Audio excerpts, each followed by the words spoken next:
It was April of 2007, and my birthday was approaching. Most of my family had already told me the gifts I would receive, like a new Wii along with video games for it.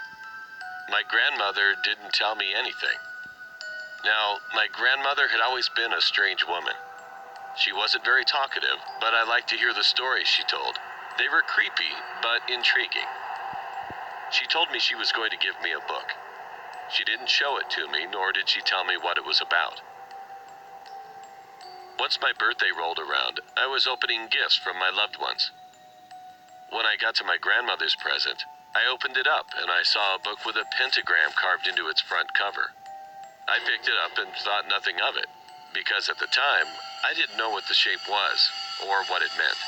As soon as I grabbed it, though, everything went pitch black. When I woke up, my family was surrounding me, and my mom was scolding my grandmother about giving me the book. My grandmother looked at me, but her eyes were evil-looking. That night, when I went to bed, I was having a pretty good dream.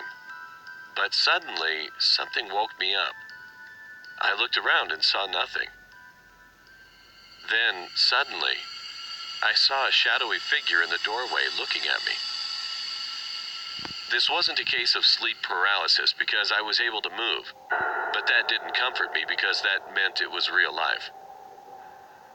The figure crept closer and closer to me. When I looked closer at the figure, I saw gray hair and crooked teeth. That's when I knew it was my grandmother. I screamed and ran past her, but she grabbed me and tossed me back.